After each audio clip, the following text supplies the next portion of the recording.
Alright, guess what, guys? We now have access to Devour and Bolt Charge on the Prismatic Warlock without adding them to our subclass, which makes for some crazy things we can do. That means we don't need to take the Devour aspect, but we still get it.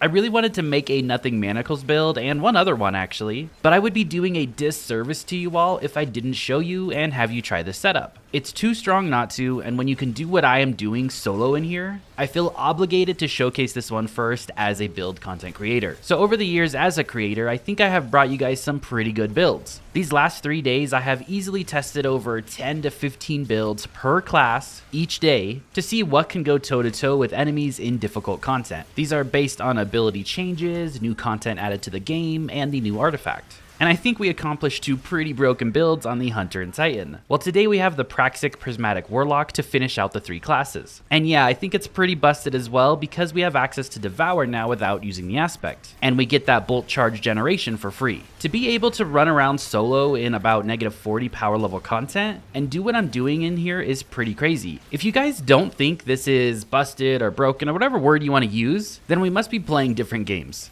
I guess I come from the old school Destiny mentality because I still remember the days when Grandmasters dropped, and we had to plink away with scout rifles in the back of the map, or grab 3 Titans together and chain Ursa Void Titans to beat the activity. Now on Warlock and solo at that, I can run around head first and just annihilate everything in my path. So when I say something is pretty busted or broken, I really think it is. And I think my gameplay that I showcase backs it up if you learn the build, understand what's happening, and play it properly. That is why I always try to show you guys a good amount of content in endgame activities. And that's also why I try not to cut back and forth to the firing range, back to content, or cut into the subclass. That's why I lay the subclass overlay over the gameplay, because I want you guys to see this gameplay and see what is possible. Now yes, skill is involved in using any build, and that also comes with understanding how to use things correctly in Destiny 2. There is a lot going on.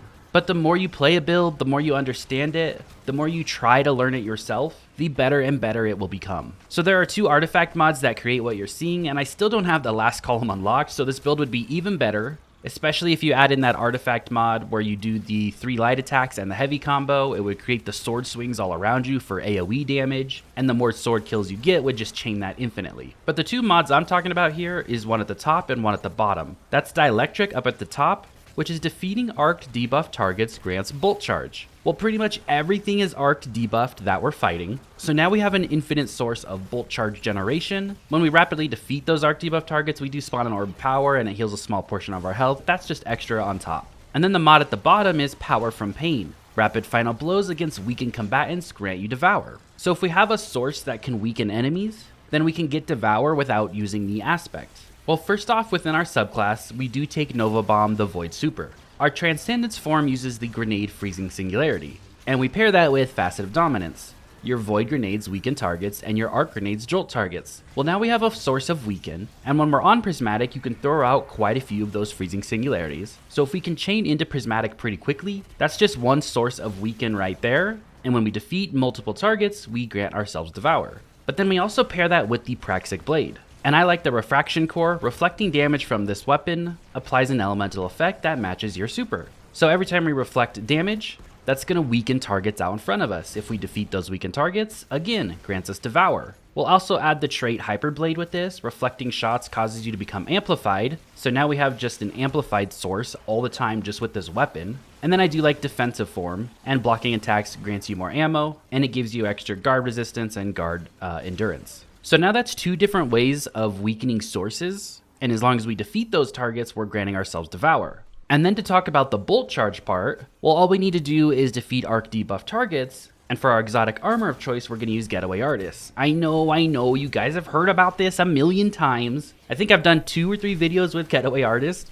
but with the recent changes about a month or 2 ago with the grenade stat, these things are an absolute beast. And when I tested about 12 or 13 builds on the Warlock yesterday, I kept coming back to this because it's so freaking strong. So when we consume our Storm Grenade, we're going to create that Arc Turret. That's going to apply the Jolt debuff. Because of Facet of Dominance, your Arc Grenades jolt targets, and that plays right into Dielectric. Arc debuff targets grant Bolt Charge. And we get that orbital power and health from that, but that really doesn't matter because we have Devour. Now since we have this infinite source of Bolt Charge going off, we've also already covered Devour, We'll take our Healing Rift, and I actually did like Healing Rift instead of Phoenix Dive with this build because Healing Rift got its buff where it's a lot bigger now, and you can cast it on the move. It's really nice. We pair that with Weaver's Call. You activate that class ability, spawn 3 Threadlings, and deploy any perched Threadlings, and then dealing damage and defeating targets generates perched Threadlings. And also what it doesn't state with Weaver's Call is when those Threadlings go out and hit something, it actually gives us class ability energy back, which loops the class ability back quicker. And then we'll also take the Aspect Hellion. We create that Hellion on our shoulder as well when we cast our Rift. So as you're blocking damage and reflecting damage with your Saber, your Arc Soul's going off, your Hellion's going off, you have unlimited Threadlings going off.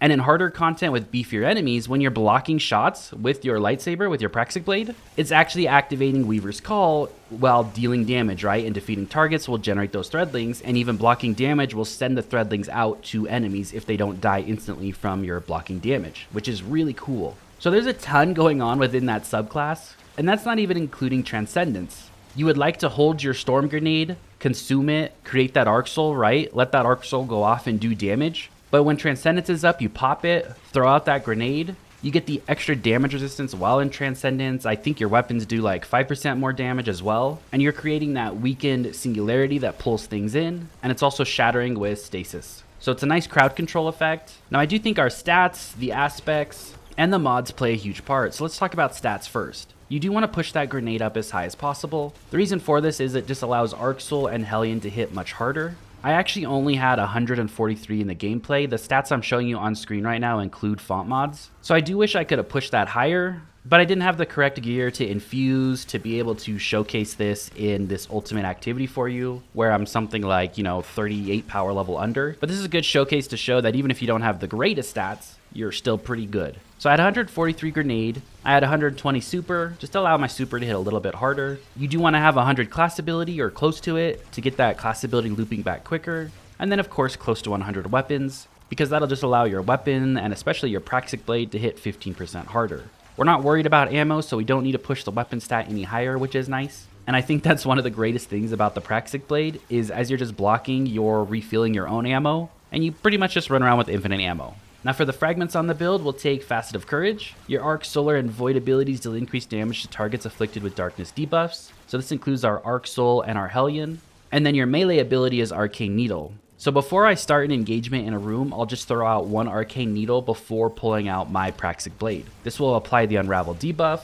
and then our Arc Soul that's going off will hit that target and just spread Unravel to the entire room. We already went over Facet of Dominance, where the Void Grenades weaken targets and the Arc Grenades jolt targets. We'll take Facet of Protection, gives us about 15% damage resistance when we're surrounded. We get a little bit more when we're in Transcendence, I believe it's 20%. And that stacks with your Transcendence damage reduction as well. I believe while you're in Transcendence, you get like 10%, I think it is. And remember, when we're blocking all this time with Praxic Blade, we're Amplified. Amplified gives us 15% damage reduction and makes us harder to hit. We'll also take Facet of Grace. Defeating targets with kinetic weapons grants you bonus Transcendence energy.